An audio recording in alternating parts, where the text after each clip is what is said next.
wouldn't have any jokes kind of about science. And the number one rule of comedy is that if someone asks you for something, you say yes. Of course I do. Even if the answer is no, it's like I'll figure that out later. I'll get into it. And so I actually didn't really have a lot of material, anything to do with science. But I knew I was getting a decent gig, I kind of sat down and wrote some up. So so that's been going for a few years now. So it's I'm still kind of there's one or two guys that would be kind of internationally known, or more in the Anglo sphere. A guy called Darrow O'Brien. So typically, when you want a real science comedian to get him, there's another guy. If you Colin O'Regan, if you can't get him, I'm number three. So they kind of land on me, and I'm the cheap one. Y- And you still do science as a profession though. well, I'm an engineer by background, so I design microchips. And I've worked for Bell Labs and Intel, and they're probably the only names you'd know. Bit of Philips as well. Philips Hmm. back in the day. So back when they used to actually, they're just a badging company now. They just kind of get stuff from China and just whack their badge on it. They're not really a technology company anymore. Listen, man, I told you this before, like, especially like in the industry that I'm in with automotive, like BMW, it's kind of hilarious because they stopped making, their cars in China. But a lot of the components that they make, like even, like the logic boards or the semiconductors or even connectors and different things of that, they're not made in Germany. They're made in China. And it's hilarious because like there'll be a label on the back of one of these communication modules, like, for example, like a battery smart box, and it'll say made in Romania. And it's like, that's cool. But if I open it up, the components are probably not made in Romania. We have a company here. Well, it's technically German. I don't know if they have them in America yet. Aldi or Lidl. Yeah. That they kind of they've got every. Okay, so they do, but like sometimes they'll sell something called smoked Irish ham, and then sometimes they'll sell something called Irish smoked ham, and they're not the same thing. One is like has been smoked in Ireland, and one is ham that is probably Irish but may not have actually been smoked in Ireland. And so Irish smoked ham and smoked Irish ham are two different things It, legally, it and like, a lot of these things, you know, if you kind of really take them apart. So the big European automotive, like one of the big kind of things, the real thing that kind of rattled through there at the back end of COVID was the supply issue of chips. And there was one chip, there was like one display chip that kind of basically was just for the screens and cars, and they were sold out. And like for this one chip, and now a car can have thousands of them. They couldn't finish a car, so they couldn't sell a whole car. So they literally had cars they could not sell, even though it was 99.99% done. But this one chip they couldn't get their hands on, so they uh they had to hold it back. That was crazy. was. And I mean, what's even crazier is when you look at, for example, like even the rebuilding market, where you have companies that, they rebuild or remanufacture electronic components for a lot of these vehicles.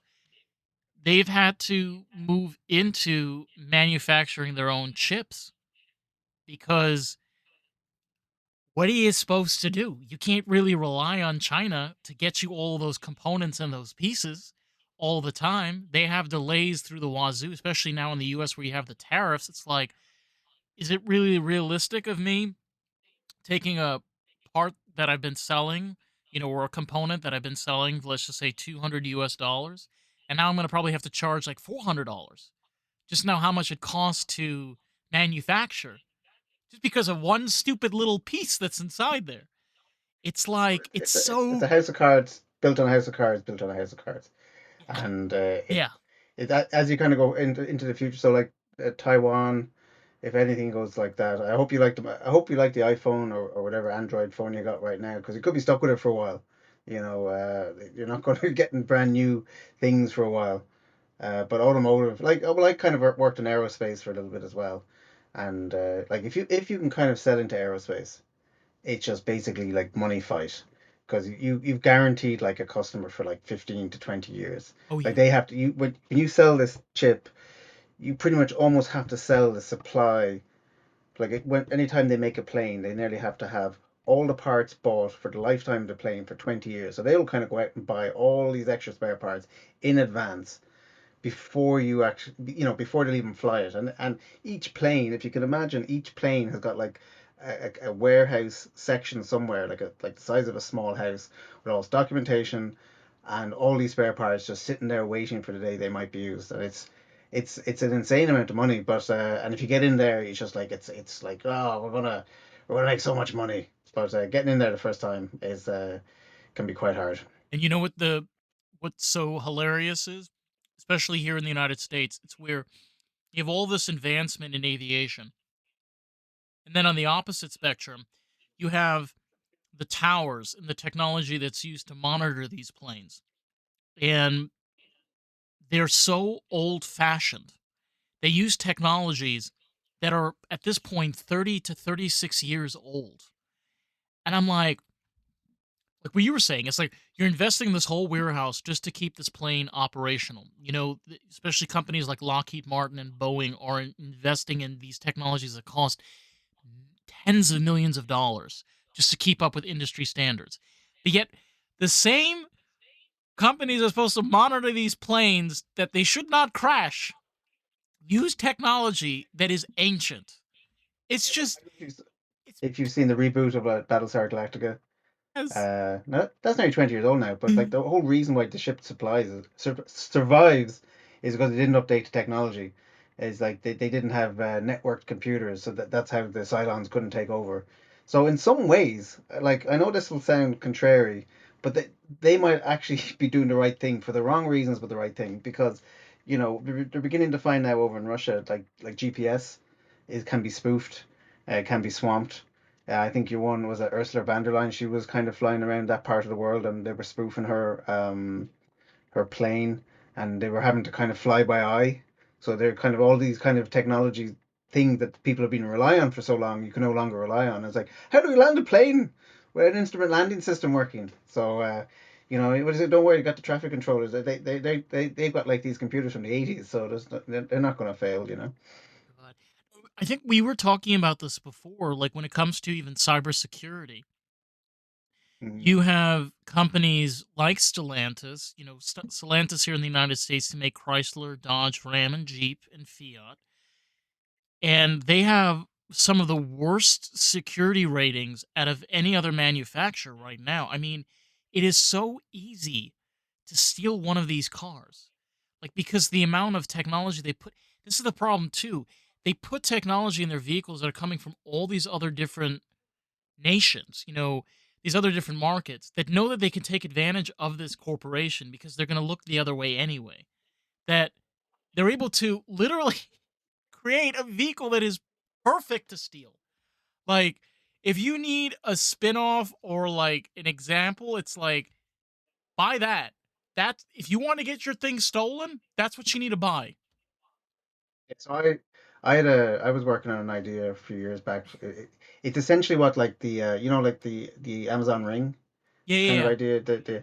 So I kind of like I thought of this very very very similar idea just before the first iPhone came out. Once you kind of that kind of Bluetooth inside a phone, that's a kind of a computer. I said, oh yeah, would it be cool like if someone could turn up at your house and you could make their phone like a key so they could open your door, but you could kind of turn it on and off, over the internet. And so I kind of worked on that for a bit. And there's a thing called a replay attack that if someone's kind of sitting nearby, if they can kind of see someone press the button, that they can capture it, and then they come up and they just do the same thing and it opens it. So there's a whole kind of security process of you sending a challenge and a response, and it means like you'll never have the same sequence in a row. And I spent a huge amount of time getting that working, and I got it working, and I never chased it up, and I could have been a bajillionaire now, but that didn't happen. But anyway, it was going to happen someday. Someone's going to do it, and I think what is Ring now is some kind of other company that Amazon might have bought along the lines. But it found it that they had no security in it. It was exactly the thing I was protecting against. It was you just sit in the middle, you wait for someone to press the button, you kind of record over the air, and then they would go up and they'd press it again. And I said, what are these guys getting paid for? What are they doing? That was like, should have been, 101. But it was mad. What I think is really crazy is they have implemented that technology, like even within cars. You can just walk up to a vehicle and the car opens up. But what's so bizarre is those cards that you use instead of your keys to open up your vehicle, or for example, having your smartphone in your pocket to open up the car, they charge you. They Oh, charge well, you that's the monthly. magic thing. So I remember like a friend of mine. I think he had the first VW Golfs. He was in Oz, but I think your car would come like a standard, but you could kind of pay subscription and it would turn on the heated seats or something. Hmm. It's like the whole car is kitted out for the stuff, but you kind of don't get it as standard, But it's sitting there if you pay the subscription, and that's what everybody wants. So I was working when I was in Australia, I was working for a company that was involved in printing, and they're always obsessed with. No one wants to sell you printers. No one wants to sell you printers. They want to sell you the ink. They don't want to sell you the they want to sell you the service, like these service plans are where they make all their money. And they were always trying to figure out, like, we'll give you the printer, we'll give you the paper, but we'll come in every other week and we'll top you up, and here is our subscription. And they just want to get you on that subscription, and it's if you can get you on that now, and everything's on subscription. I mean, I think printing was the first kind of one part of the world, like in the business corporate where it started happening. But everyone says, God, look at how much money those guys are making. So you kind of see everywhere now. Microsoft and their 356, that subscription. It's all subscription. Adobe Everything's subscription. subscription. And then the problem is you stop paying your subscription, you lose it all. But Adobe's notorious. If you have like some project you've been working on, and then you stop paying for it, you can never access it again. It's locked forever. And I know people that they're just terrified of losing access to their work, that I can't afford it. I just keep paying the subscription. Okay, it's $50 a month. I'll keep paying it. It's wild because people complain about, things getting expensive. And I'm like, does anybody ever think that one of the reasons why things get expensive is just the amount of subscriptions that you're paying per month? Like, to keep your house operating? Like, it turns out there are subscriptions even in your own home. Like, from your coffee maker to your lighting to, I mean, if they could slap on a subscription, they're gonna slap on a subscription, you Yeah. know? Well, this is the wall garden kind of, and actually podcasting is kind of at the forefront of this. Is kind of, what is a podcast? What is a podcast? Is like, because like Joe Rogan is the famous guy who kind of is the kind of vanguard. But is he a podcast anymore? Or when he went into Spotify and you could only get it through the Spotify app, he said, well, technically it's no longer a podcast. I don't It's really consider him a podcaster. I really consider him to be an entertainer. Oh, well, in terms of just a podcast, if it was a video, like an audio file that you could kind of anyone can access it from any kind of internet enabled device, that was kind of what it was. Yeah. But once they kind of want to kind of get you into the walled garden, and Apple is notorious as well for trying to, you get you in here and you can't get out, or Instagram or any of those things. It's like, once you're in here, you can do whatever you want, but no one else. You have to go through our gateway, and everyone loves the control of the wall garden, particularly for podcasting. They they can kind of see, okay, how many listens they have, and then they can put that to the potential advertisers and say, well, who's listening to them and for how long and what's their demographic, and then they can charge and blah blah blah blah blah. So they love that world. But I don't know. I think he kind of went in there. I mean, he got some great money, but I think he began to find, like, the restrictions were placed on him weren't that great, and the scope of kind of the people he could kind of reach were kind of more limited as a result. So I think he kind of began to realize it wasn't as good a deal for the exposure for himself, as it turned out to be. And the famous Obama deal with Spotify, or the what's the royal family dudes, the Harry and Meghan, they were in there for a bit and getting silly money, and then I think they made like three episodes for like 20 million. If you get that money, that'd be great. But My God, it's crazy. Well, I think also what has happened is, and I've experienced this myself, it's where you have like you said, gatekeepers like YouTube, where they shadow ban podcasters that don't fit their algorithm or fit their mainstream. And you have other platforms, for example, like you have places now like Substack and you have places like Rumble, which Substack's a good example. Yeah. Substack is amazing. I mean, what's so bizarre is I do terrible on YouTube, but yet platforms like Rumble and Substack, I'm killing it. And that Right. alone like showcases to me as a podcaster where I'm not doing anything wrong. The problem is you have a system that's designed that if you're not profiting, you're not making them the money that they want you to do the way that they want you to do it. They don't want to have anything to do with you. They're like, Oh yeah.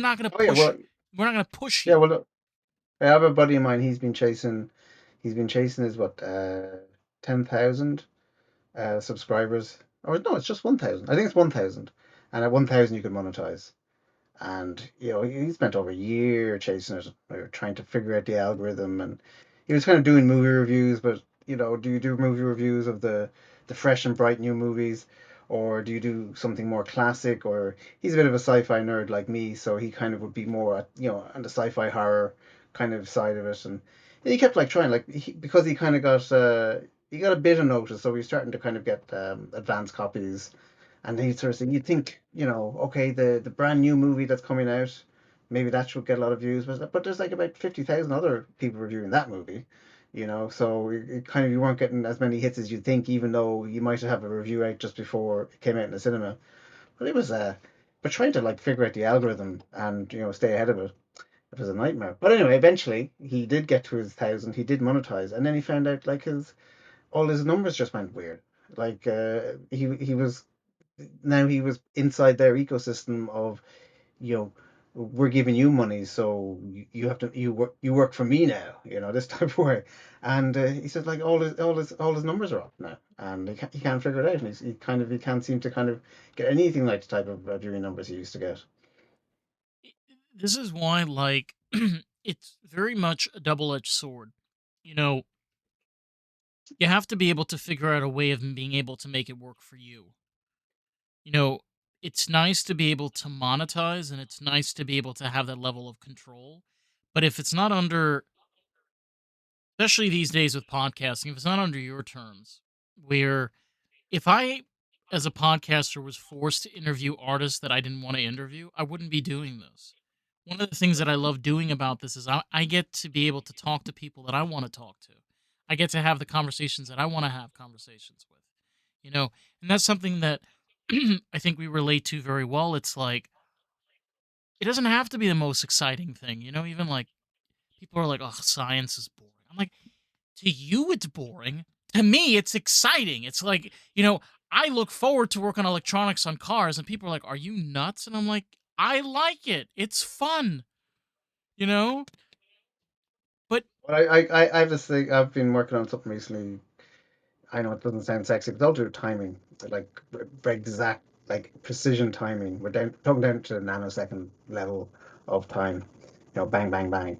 And I actually got a little GPS module, and GPS, when you kind of set it up, when it acquires all the satellites, it has a little a little LED on it that starts blinking once per second, exactly, like every second. And there's something just very satisfying when you just see this kind of pulse going, and you go, okay, that's talking to like six satellites up there right now. This little dinky thing, probably something as small as that is talking to like six satellites right now. it's And crazy. you kind of go like, it's some amazing stuff that's happening right now, that like the whole uh like financial trading kind of use the sync from these GPS to kind of make a shit ton of money. Like if the GPS network went down tomorrow, like it would be like catastrophic for so many things that we just don't realize. Like so much of our kind of livelihood and systems are now based on this thing that we don't even pay attention anymore. And if it disappeared, we kind of would be really affected by.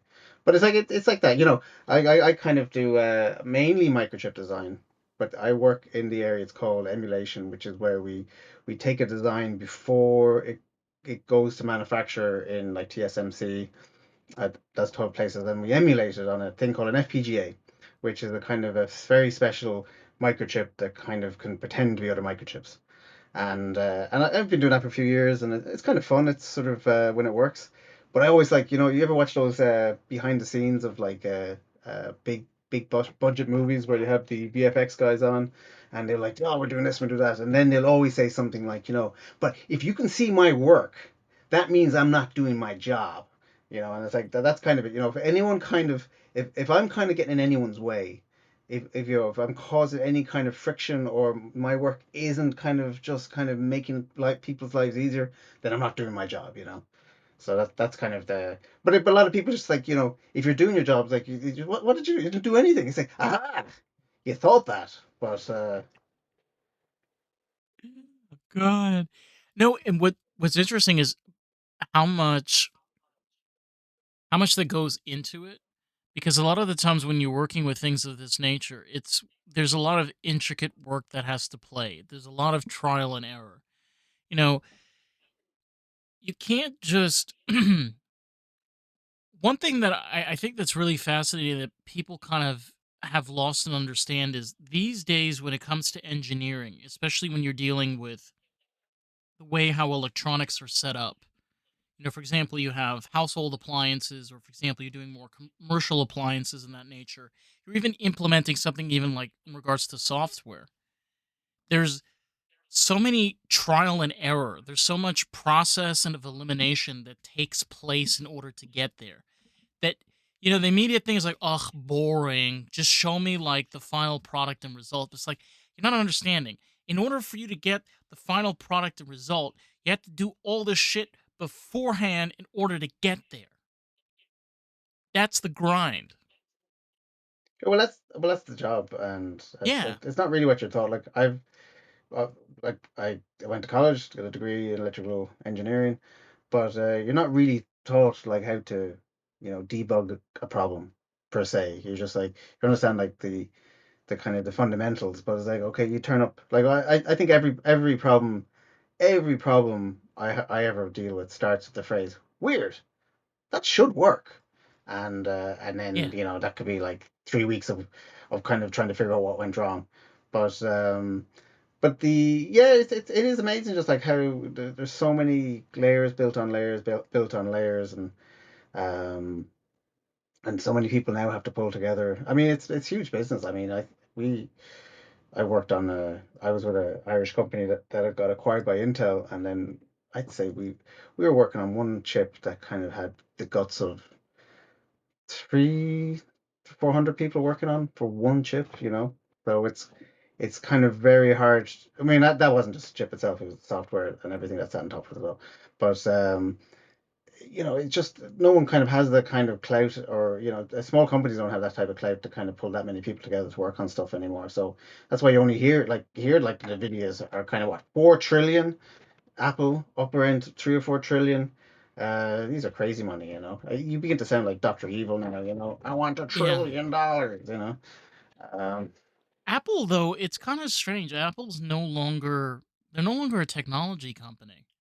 They're a marketing company. I mean, to Well, be fit. I'm actually I'm going to disagree with that, because the unsexy truth is that they did actually, of course, and I was working in Intel at the time when this happened. They finally got off of Intel chips. They bought a company back now 15 years ago called PA Semi, and they started manufacturing their own chips in the background, Yeah. and they must have put like serious, like we're talking hundreds of millions or billions behind this.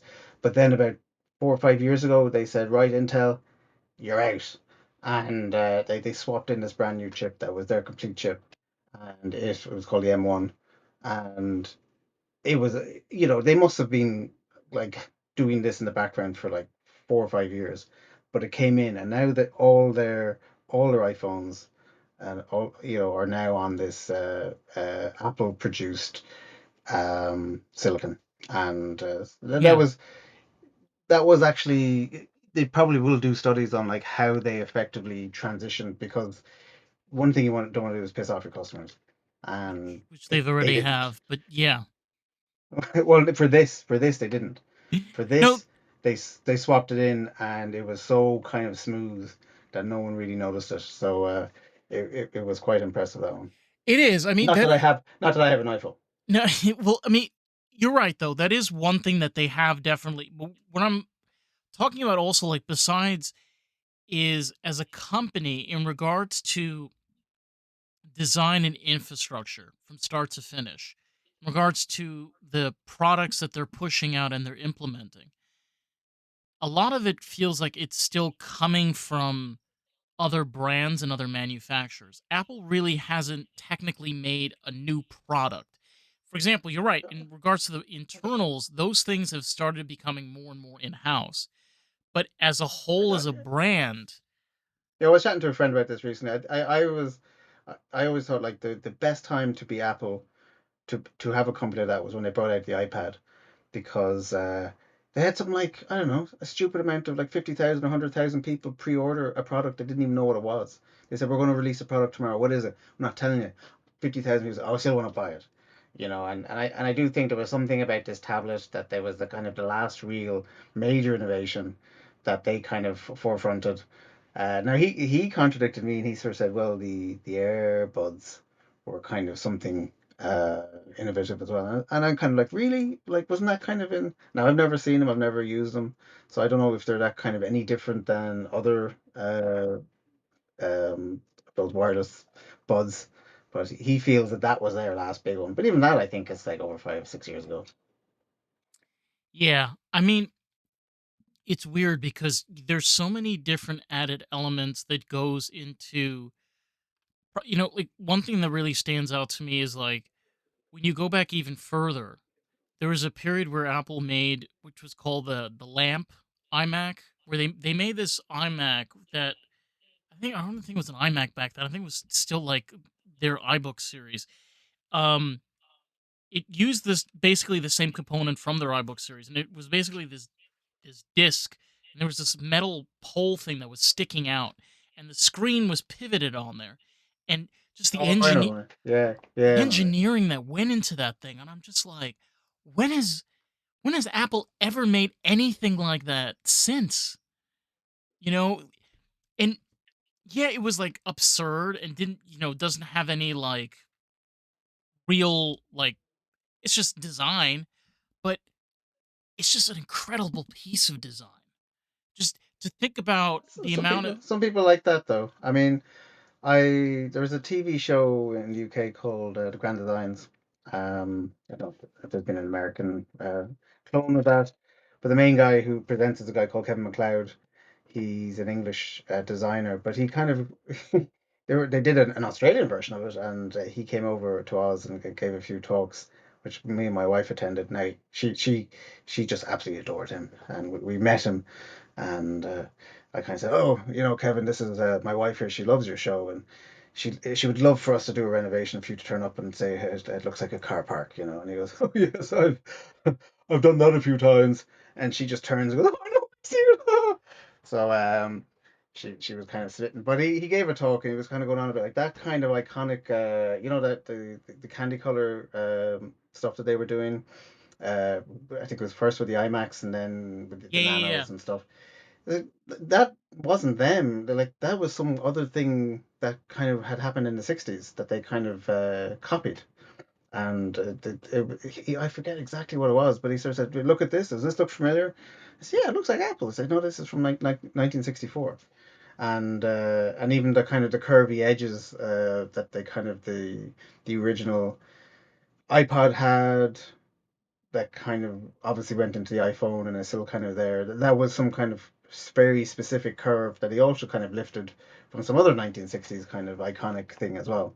Now, you should really not start a story like that and you have good examples. Like, other than, I vaguely remember it was sort of like this. A guy told me, but No, it was but quite you impressive. do no, you do have a point though. I mean, for example, some similarities like people don't even bother to look at is like, for example, the voice option on ChatGPT.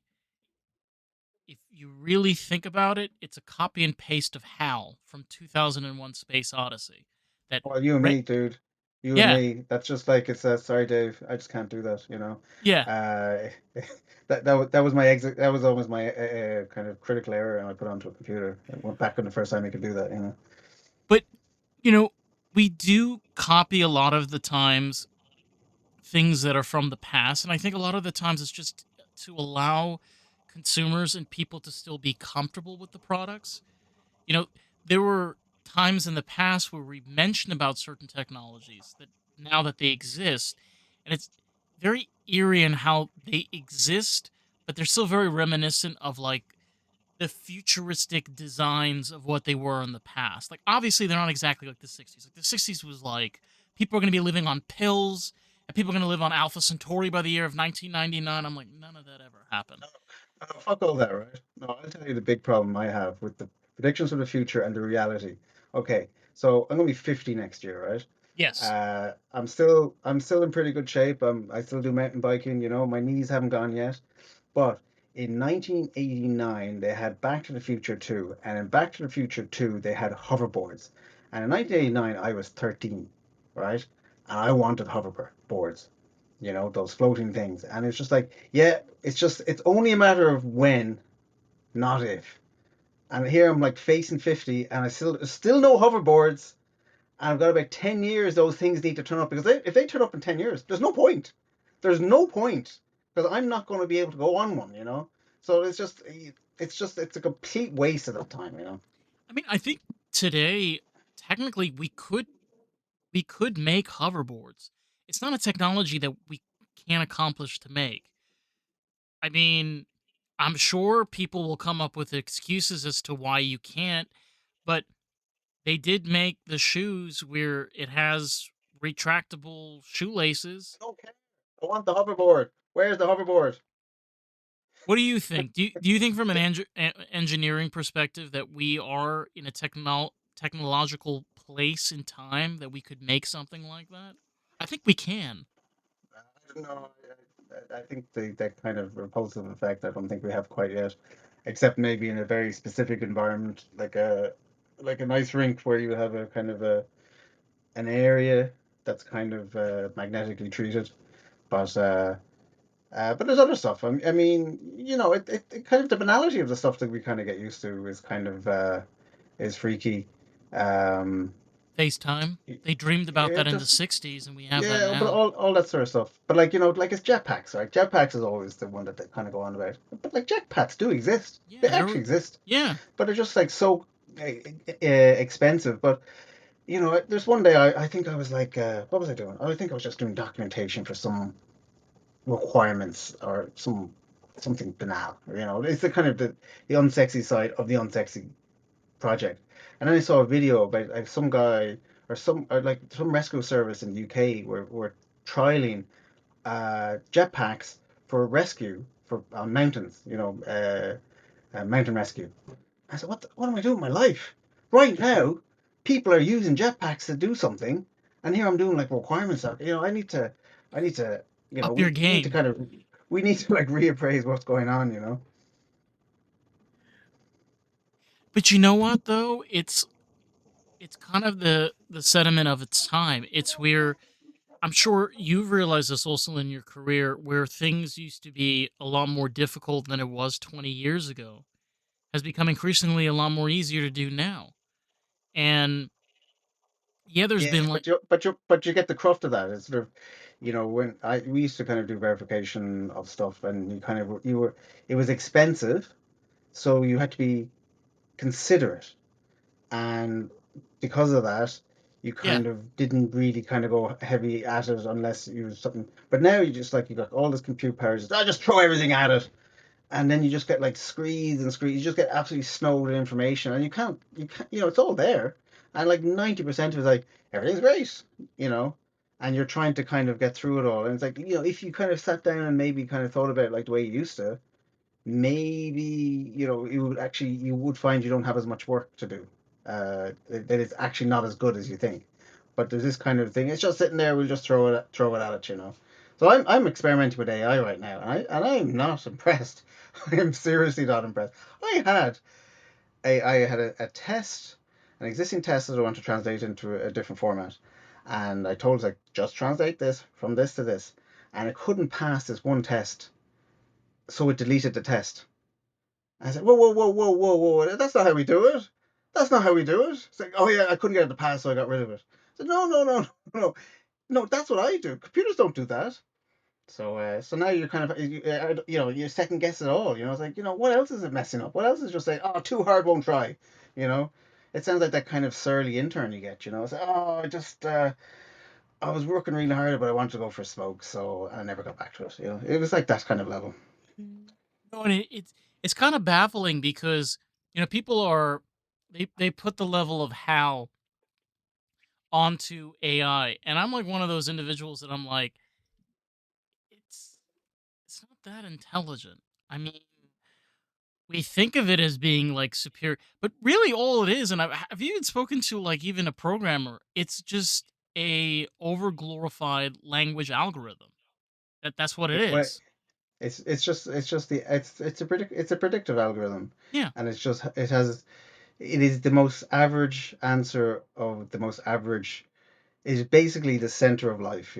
And yeah, it is kind of I mean, it's quite impressive, it and still then is. I mean, it's incredible you know, technology. I mean, it's but it reminds me, like, a storing. friend of mine. She was like a psychologist or a psychotherapist, one of those. I think it was psychotherapist. And I said, yeah, whenever you're kind of struggling, you just say to him, like, and how does that make you feel? And I just kind of have a feeling like that's all the LLMs are doing. They pick up on these kind of phrases that we kind of respond to. It's like, how does that make you feel? Oh, and then you get, like, thousands of kind of like words out of you after that. You know, it's it's funny because I remember I was reading an article about this a while ago, and how human beings, as clever and as smart as we are, we're very easily manipulated. Like, they've run tests and things. It's very easy to manipulate people. Very easily. Like, you can make somebody believe anything you want them to believe.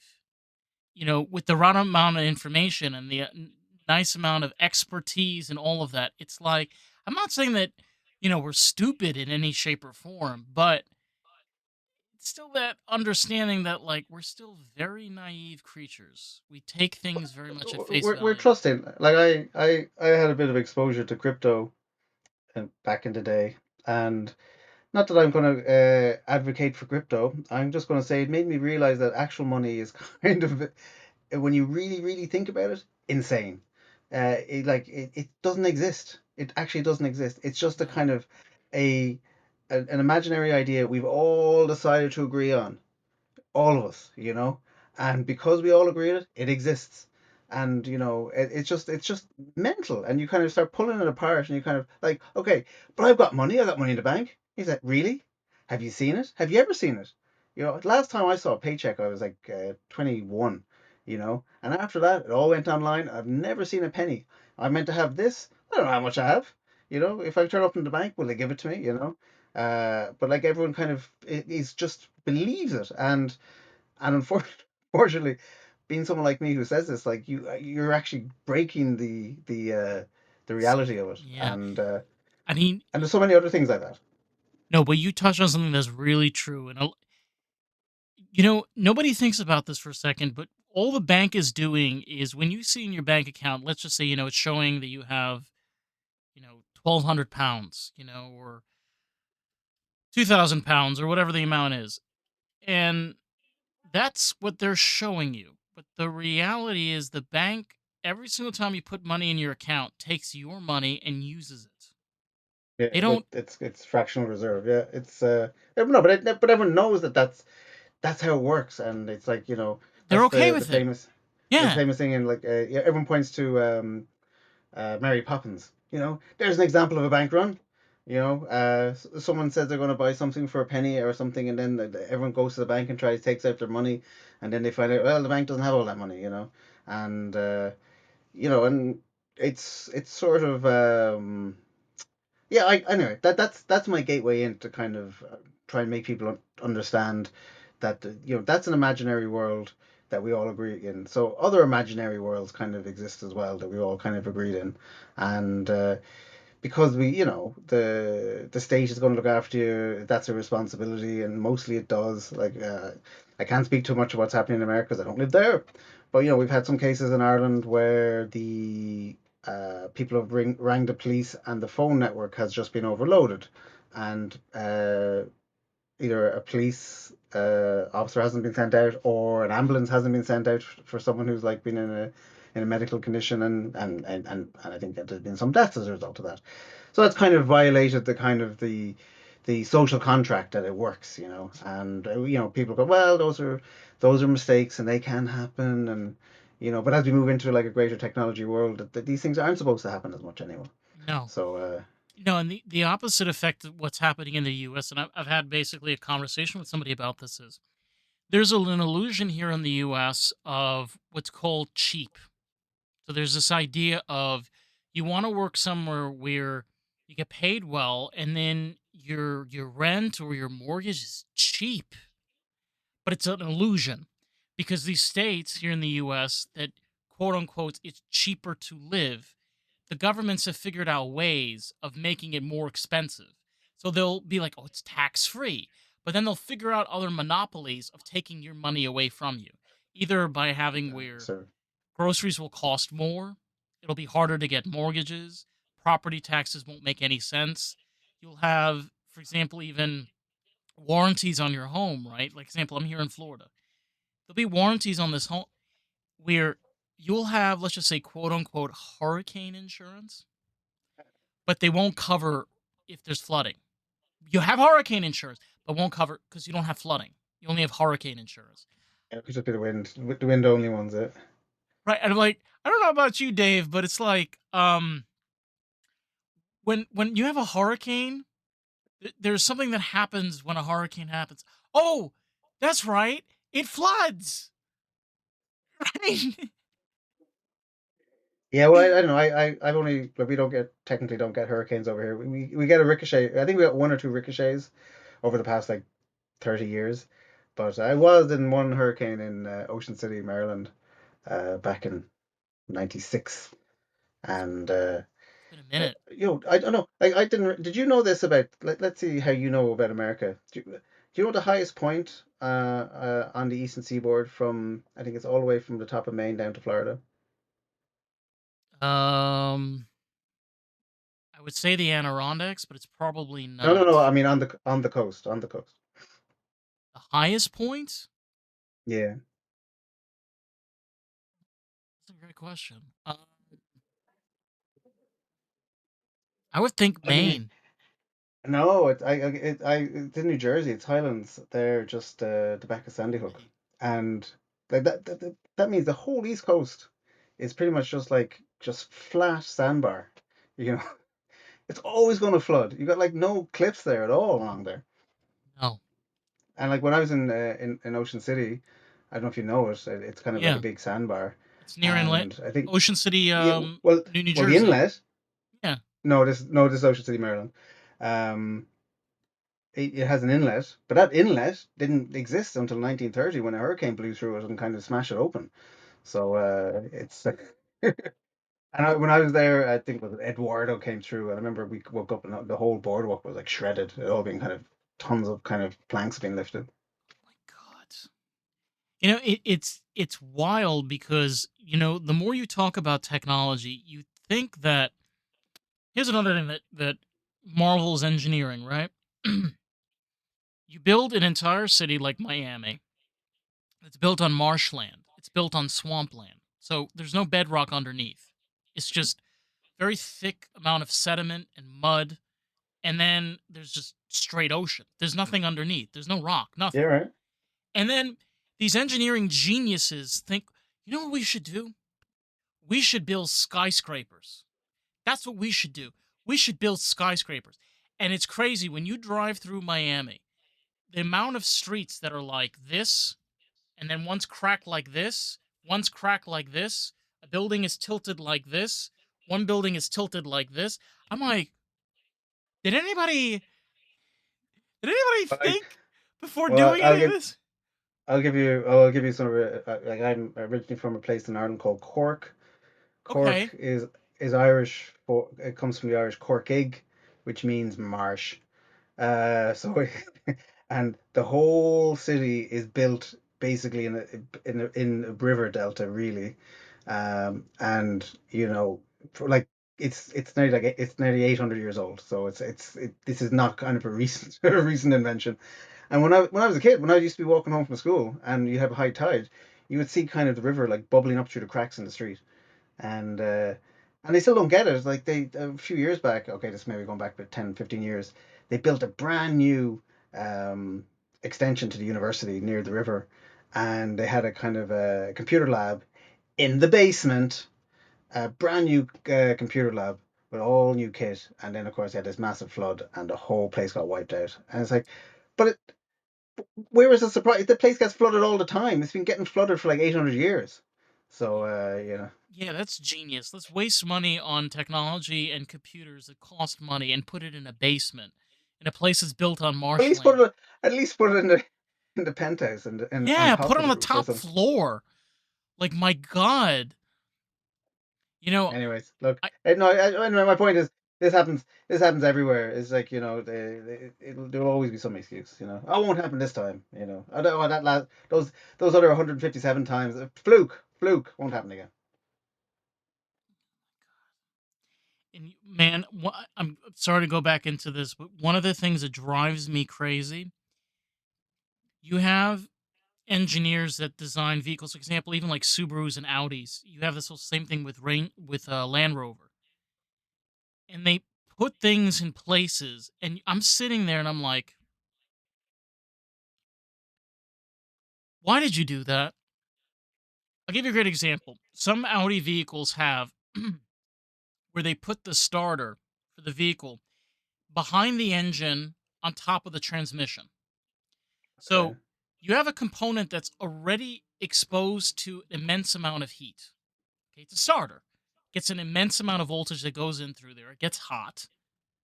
So you take something that already gets hot and you put it in an area that gets hot. And then you wonder yeah. why so many times people are coming in for starter issues. And then it Well, maybe costs $6,000 to get fixed because you have to take out the engine and the transmission just to get the starter. there you go. That's the reason why. Yeah. Built-in obsolescence. Like my dad tells me stories about like how when they would drive like a distance of maybe 200 miles or even 150 miles, they used to have to bring the car into like the shop to make sure it was kind of ready to do a distance like that. That these guys they're not used to like these cars you buy and you drive around for like maybe a year to get serviced, and then it gets serviced and yeah, there's nothing wrong there, we just changed the oil, and then it goes for another like year or 2 years, and like a brand new car, effectively with the exception of the oil, if it's done just right, could probably go 3 years with no tweaking on the brakes, no tweaking on anything. That's an amazing reliability situation. So how are they going to sell more cars? If these things go forever. So you got to kind of get this technology, this built-in obsolescence. It's how I get paid, man. So stop messing with the golden goose. No, it's also the same thing with appliances, man. Like, people are like, I'm gonna be one of those boring when it comes to even like with refrigerators, right? They have this technology now where they put screens. Okay, we both understand technology, right? Okay, let's walk this through this.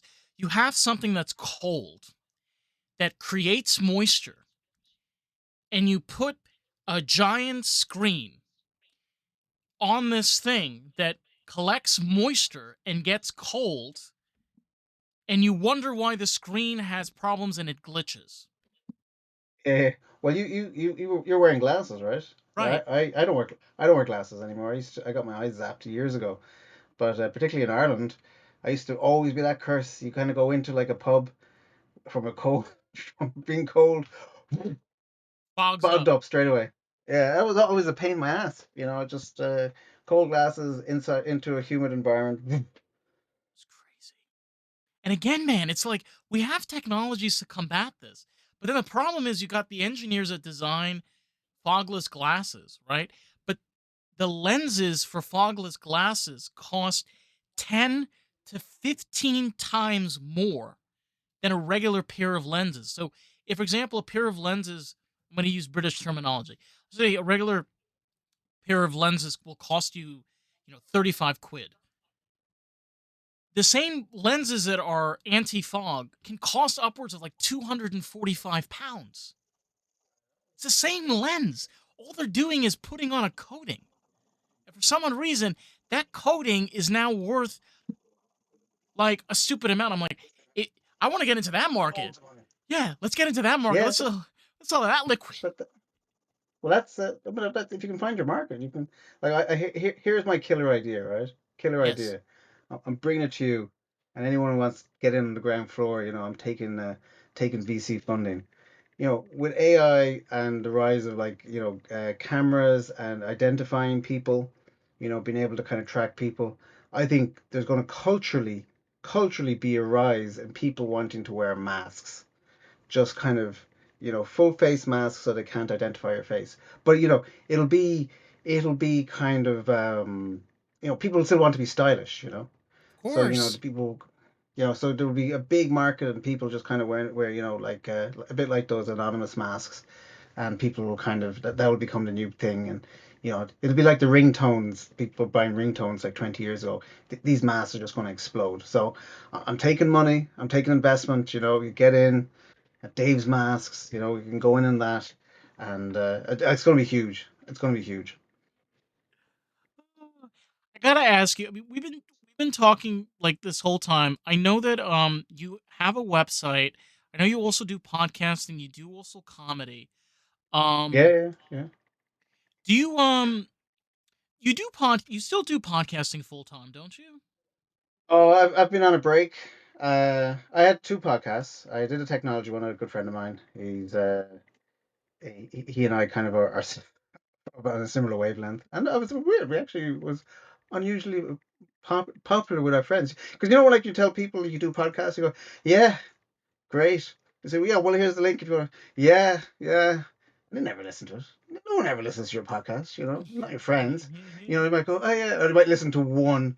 Oh, I listened to one. But no, but it's actually people we worked with were actually listening to it. It's like, like, oh, you did actually listen to it. Oh, okay. Right. Okay, great. Yeah. So, and like, they were saying, you should do a thing. Okay, okay. So you're not joking. Okay, I thought you were just fucking with Oh, me. All right.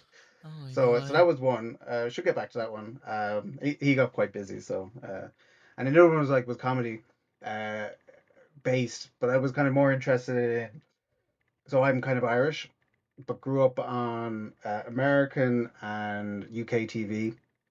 So UK TV. So there's Irish TV, there's British TV, there's American TV, there's Australian TV, and a little bit of Kiwi and a little bit of South African, and they're all English. And I kind of I moved to the States. I worked in New Jersey for a few years, and it was people always kind of go, would think I'd be quite different because I was from a different country. But then it's like I grew up watching exactly the same TV as them, exactly the same, and I was able to kind of talk about TV shows they grew up on. Well, you're from Ireland. How would you know that? You didn't see that. I said, no, I did because Ireland's we not a watched your third TV. world country. It's Yeah, like we grew up in the Littlest Hobo and the A Team and Knight Rider and Star Trek and Eeyore and Friends. We all grew up on all that. Like that's part of it. So, yeah. but but then I kind of America wouldn't quite get the same Australian content, at least back then. It'd be a bit now. But we kind of grew up on Australian TV. So when I moved to Australia, it was exactly the same thing, kind of effect that I kind of grew up on some stuff that they grew up on, and that they wouldn't have grown up on my stuff. But began to kind of realize, okay, well, you have a humor style, and I know yours, but you don't know mine. And then I would in America, I'd know their humor style, but they wouldn't know mine. I kind of wanted to talk about, okay, well, let's talk about kind of what works here and what doesn't work there, and Right. that was kind of the concept. And I was trying to get people. I got like some guy from Russia, I got a guy from Greenland, I think I got uh, few others. But I ended up getting like just loads of Americans, which was kind of not the point. I was just kind of trying to go around the planet. I was looking for people from Malaysia and you name it, anywhere. But it was got really hard to kind of find people in different countries.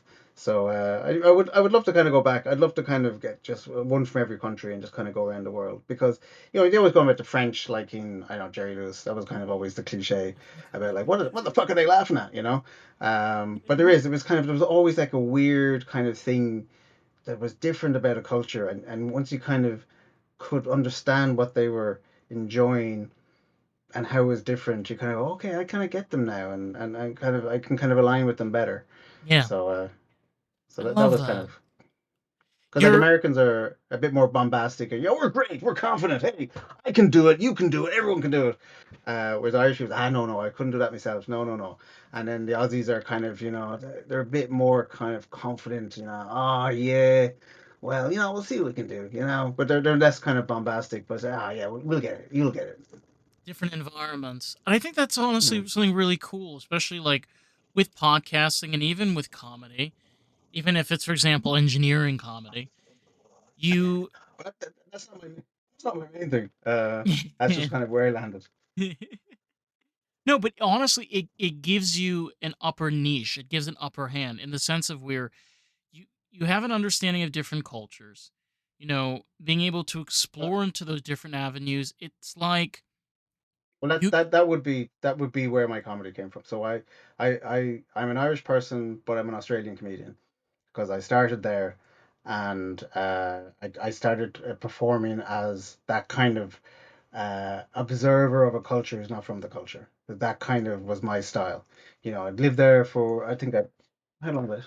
It must have been like 8 or 9 years by the time I started, and they kind of like being told about what they're like, sort of from an outside in, but someone who's lived there enough to kind of have observations that are kind of interesting. And of course, I had the accent, and the Aussies love the Irish accent. Not every country likes the Irish accent the same way, but the Aussies just love it. And they told me never to get rid of it because they really liked it. And I did find I would get a bump, like I people would want me to perform, have me on the bill because okay, we've got like all these middle class, middle aged white dudes, but you got an accent, so you get on, and just it was enough to kind of get me. Now, when I moved back here, and everybody else has the same accent as me, I always found like that kind of that handicap that was kind of getting me on had disappeared. I was like, oh, okay, now we all sound the same. Okay, I gotta now try and be funny, and not just kind of say just sound funny. no, but I think that's honestly it's interesting. I think the Irish accent is one of those as hard as you try to get rid of, you can't get rid of it. British people have a tendency when they come to America, they're like amphibians. They stay British to a certain extent, but they Americanize. Their accent gets a little Well, no, softer. I can go American if I need to. I mean, I did find like the best way to do it was it was a Tim Roth in Reservoir Dogs. I got the connection to Hippie Chipmunk and Santa Cruz, and all my friends knew and say, "Hey, dude, you getting some? You get some for me too." Like they knew I sell smokes, I had to buy some for them. I was buying it for me. Soon it got to be. Every time I bought some weed, I was buying it for 4 or 5 different fucking people. So that was kind of. But he's English, so like that was his kind of his gateway in, His thing. and Yeah. so I found that was kind of enough. And then after living in Jersey for 2 years, that it just you just slow everything down. You don't speak as fast, and you just say you're all set a lot. Yeah, Yeah, normal. it's weird. I mean, for me, it's like I have a New York accent, but because I've lived in just so many different places, like I have a New York accent with like a southern lisp. I don't talk as fast as I used to. And I kind Yeah, of yeah, yeah, I can get that. I mean, my American experience was Boston, New York, New Jersey, a bit of Maryland. But then I was starting to work with people who were in North Carolina, and I had that more drawl, and they Well, you talk guys, you can slow. Yeah. slower, It's and then so for me, annoying. I'd be coming in really fast. Yeah, I would take Boston. Listen, we New Yorkers, we don't like Boston. We don't like the accent at all. I take Boston over North Carolina any day because that really conversation. what them's fighting words. I know I didn't like Boston as like those kind of ass, the very that kind of long ass, the Sorry, no uh, offense to people in Massachusetts. Just no, he's in no. Florida, but guys, he's in Florida. But you know, but it was kind of it was interesting. They just I don't know they could be like, nah, next stop, not Bellrica, and he goes, well, if it's not Bellrica, then where is it? You know? um, you mentioned that you have some comedy gigs that you're doing locally in your area. Um, Yeah, yeah. Well, I've been kind of semi-retired for a little bit. I went and had children. Children are fantastic, except the time they need you the most are exactly the same time when comedy gigs are on. So getting out of the house and trying to do gigs kind of didn't quite work. But now the youngest is 3, so I'm finally able to get some free time again and get back out again. So I had yeah, I've got a few gigs now next month. I'm looking forward to getting back out. I was actually really lucky. I had the same thing last year, and then a few weeks later, I just happened to be in Lisbon, mhm. and I found out on they had an English comedy night just around the corner from where I was, and I kind of turn up and say, "Hey, can I get on?" And they're like, "Yeah, you have to be funny." I said, "Yeah, I am." And it's like, "No, but seriously, you really have to be funny." And so that's always like every time like trying to get gigs. They'd say, I don't know who you are. You could be just some like psychopath who thinks they're funny, but it turns out you're awful. So no, no, just trust me. And then they kind of, you get up there and say, oh, okay, you are funny. You know, why'd you say so? I did. You weren't listening. Anyways, I kind of got a few gigs over there, and it was kind of cool. Yeah, that's awesome. Um, if anybody wants to listen to your podcast, you have them available on most platforms. Do you have Oh yeah, them? they're everywhere. Yeah, so Gurus of Comedy is my main comedy podcast, and The Future's Not Set is our technology podcast, and we're still tracking number 41 on good pods in the technology space. They say, "Well, you're doing fantastic." I was like, "Oh, that's great." So And you have, of course, you got social media and stuff. If anybody wants to reach out to yeah, you, Dave Keeshan will get me everywhere. Davekeeshan, and you might be getting a bit too old, but when I first arrived in America, all Americans could always pronounce my second name correctly. And this guy used to go, "Hey, you know Captain Kangaroo? Yeah, you know Bob Keeshan? Yeah, this is Dave Keeshan." And everybody got my name after that. But then recently I was working the Americans in North Carolina. And I go, "Who's Captain Kangaroo?" I'm no idea what that is. So it's kind of getting to age out now. leave it up, leave it up to them, man. Oh man, I have to tell you, like, it's sometimes just a fresh of breath air to just like geek out and nerd out for just a good hour. You know, Cool. just get a good term of experience. And my God, sometimes you don't always need the top of the line. You just need good comedy. And in your case, That's all you as want. you put It's it, the secret of comedy. The secret of comedy is not the funniest. It's the person who turns up and say just for 10, 20 minutes says, "Hey, relax. I got this." And as long as you can have that attitude, the audience will come with you. If you're not kind of hitting bang, bang, bang, bang, bang, as long as you kind of have that kind of comfort for them, they come along with you because that's all they want. They just want enjoyment, you know? So yeah. I think that's for everything. Yeah, 100%.